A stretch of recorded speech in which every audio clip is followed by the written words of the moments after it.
இது ஒற்றுமைப்படுற நேரம். இதுல ஒற்றுமையோட இருந்து நம்மளுக்கு முதல் எதிரி யார், அதை நம்ம ஃபேஸ் பண்ணணும். வருங்காலங்களில் தேர்தலில் அந்த வெற்றியை நம்ம இருவரும் தலைவர்களுக்கும் கொடுக்கணும் அப்படிங்கிறது தான் என்னோட ஆசை, என்னோட நினைப்பு. அதுதான். அதனால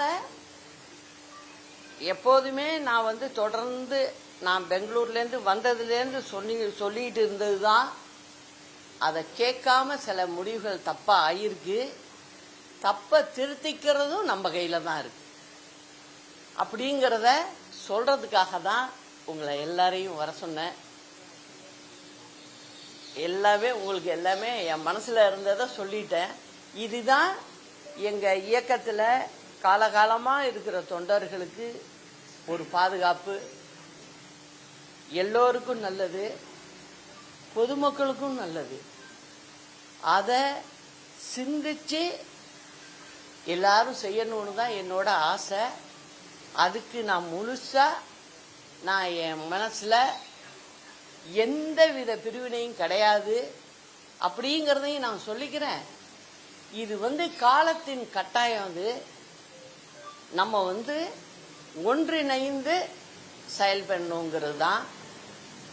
வேற எல்லாத்தையும் மறந்துருங்க. இப்ப நாங்க அப்படி அம்மா மறந்து செஞ்சது தான் எங்களுக்கு நல்லதா வந்தது. நாங்க ஏற்கனவே இதை நான் கண்கூட பார்த்தவன். ஆர்.எம். வீரப்பனை போல ஒரு எதிர்ப்பு, அம்மா எதிர்ப்பு வேற யாருமே இல்லை. உங்களுக்கெல்லாம் தெரியறதுக்கு வாய்ப்பு இல்லை. நான் சொல்றேன், பக்கத்துல இருந்தவன். ஆர்.எம். வீரப்பன் அம்மாவை வைக்க கூடாது, மெம்பராக கூட இருக்கக்கூடாது, கொள்கை பிறப்பு செயலாளரா அம்மா இருக்காங்க அப்படின்னு சொன்னவர். திருப்பி என்னாச்சு? காலம் மாறுது, தலைவர் மறைவு, எல்லாம் நடக்குது. அதுக்கு பிறகு அம்மா பிரிஞ்ச கட்சி ஒன்றிணைஞ்சு பொதுச் செயலாளர் ஆகுறாங்க. அப்போ எலெக்ஷன் வருது, எல்லாருக்கும் சீட்டு யார் யாருக்கு என்னன்னு கொடுக்குறாங்க. ஆர்.எம். வீரப்பனுக்கு கொடுக்கல. ஏன்னா அம்மாவுக்கு அந்த கோபம். நான் என்ன பண்ணேன், சரி இருக்கட்டும் அப்படின்னு சொல்லி வேற ஒன்றும் நான் சொல்லிக்கல. நீங்கள் 2 தொகுதியில் நின்னுங்கன்னு மட்டும்தான் சொன்னேன். அதுலயும் ஒரு சூட்சமாக வச்சு தான் நான் சொன்னேன். ஒன்று 2லையும் ஜெயிப்பாங்கன்னு எனக்கு தெரியும். ஒன்று ரிசைன் பண்ணி ஆகணும். சரி, நம்ம பின்னாடி அம்மாவை சரி பண்ணி அதில் அவரை நிற்க வச்சுக்கலான்னு நினச்சேன். அன்னைக்கு அதை நான் செஞ்சேன். அவரை நாங்கள் அங்கே நிற்க வச்சு காங்கேயத்தில் வெற்றி பெற வச்சோம். சரி, அடுத்தது கவர்னரை பார்க்க அம்மா கிளம்புறாங்க. மினிஸ்டர்ஸ் லிஸ்ட்டு, கேபினட் லிஸ்ட்டை எடுத்துக்கிட்டு புறப்பட போகிறாங்க. யாராருக்கு என்னென்ன துறை எல்லாம் போட்டாச்சு. பூஜை ரூமில் வச்சு கொண்டு கொடுத்து கையெழுத்து போட்டு கவர்லையும் போட்டாச்சு. இன்னும் 10 நிமிஷத்தில் அம்மா புறப்படணும். எனக்கு தெரியும் வேறு பேர் இல்லைன்னு. உக்காந்தேன் பக்கத்தில். எல்லாம் ரைட்டு, நல்லதோ கெட்டதோ அவர் தலைவர்கிட்ட மேனேஜராக இருந்து அவருக்கு நம்பிக்கைக்கு உரிய கடைசி வரைக்கும் இருந்திருக்கார். உங்க மேல ஏதோ அவருக்கு ஒரு வருத்தம், நம்மளை விட சின்ன வயசு, இந்த அம்மா கட்சியில மேல வருது அப்படின்னு நினைச்சிருக்கலாம். அது அவருடைய அறியாமைன்னு தான் சொல்லணும். ஆனா இப்ப போய் நீங்க பொதுச் செயலாளர், நீங்க உங்களுக்கு விருப்பு வெறுப்பு, ஜாதி வெறுப்பு, இது எதுவுமே இருக்கக்கூடாது. நீங்க ஒரு பொதுச் செயலாளருங்கிறப்ப உங்களுக்கு எல்லாரும் ஒண்ணுதான்.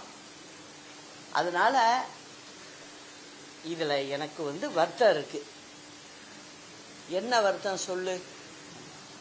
இல்ல, அவருக்கும் ஒரு மினிஸ்ட்ரி கொடுக்கணும்.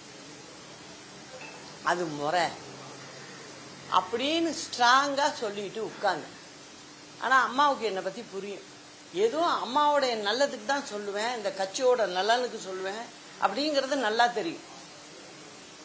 உடனே என்ன பண்ணாங்க, ஆஃபீஸுக்கு இன்டர்காம் பண்ணி, பா இந்த லிஸ்ட்டை கொடுத்து அனுப்புகிறேன், எஜுகேஷனை இவருக்கு போடுங்க அப்படின்னு சொல்லி போட்டு கொடுத்துட்டு, நான் கூப்பிட்டு அவர்கிட்ட பேச மாட்டேன், சொல்ல மாட்டேன். நீ கூப்பிட்டு வேணா பேசு. அந்த கோவம் தனியலை. அவங்க கவர்னர் மாளிகை போயிட்டாங்க.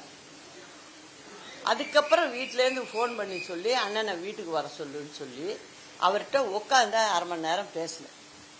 அண்ணன், இந்த மாதிரி ஒரு வருத்தம் அம்மாவுக்கு இருக்குது மனசில், அதனால் இப்போ உங்களுக்கு எஜுகேஷன் மினிஸ்டர் போட்டு எடுத்துகிட்டு போயிருக்காங்க, அதனால் நீங்கள் பழசெல்லாம் மறந்துட்டு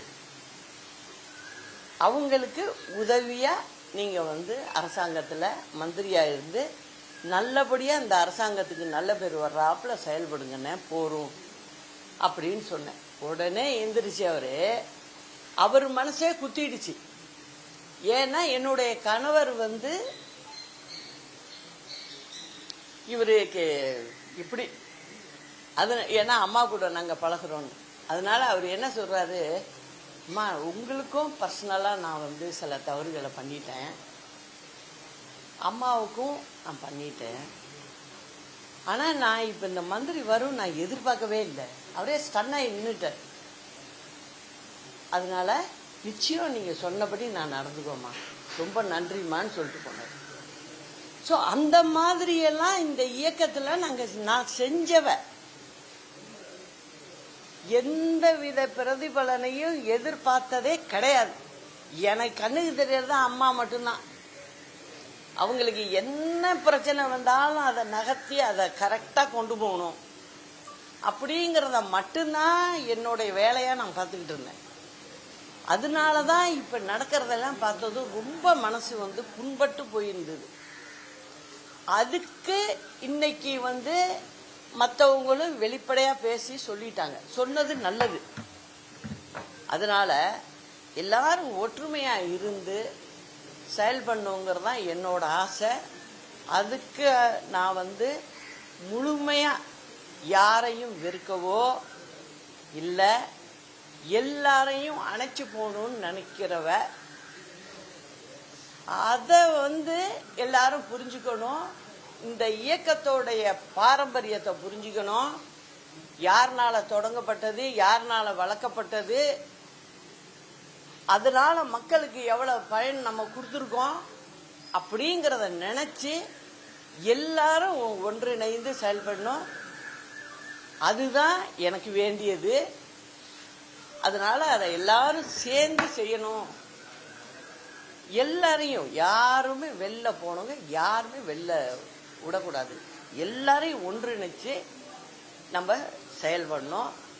இது நாட்டு மக்களுக்காகவும் சொல்றேன், கழக தொண்டர்களுக்காகவும் சொல்றேன்.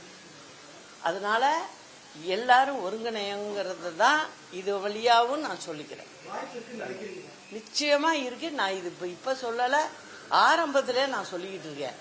ஏன்னா இந்த கட்சி எப்பெல்லாம் பிரச்சனைக்கு போகுதோ அது நல்ல மனுஷன் ஆரம்பிச்ச கட்சி. இது நல்ல மனதோட ஆரம்பிச்ச இயக்கம். அது ஏழைகளுக்குன்னே ஆரம்பிச்ச இயக்கம்.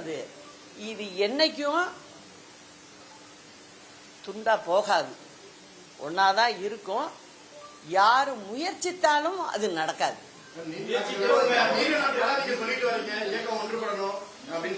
ஆமா, நான் தான் சொல்றேன். அதுக்கும் நான் முயற்சி பண்ண, நிறைய பண்ணேன். அது பண்ணாம இன்னைக்கு ஒரு நாள் கூட நான் இருந்ததில்லை. ஒருத்தவங்களுடைய பிடிவாதம், நான் திரும்ப திரும்ப சொல்றேன், அது இல்லாத ஒரு சூழ்நிலை இன்னைக்கு உருவாகிருக்கு. அந்த சூழ்நிலை எல்லாரும் மனசு வச்சு செய்யணுங்கிறது தான் என்னோட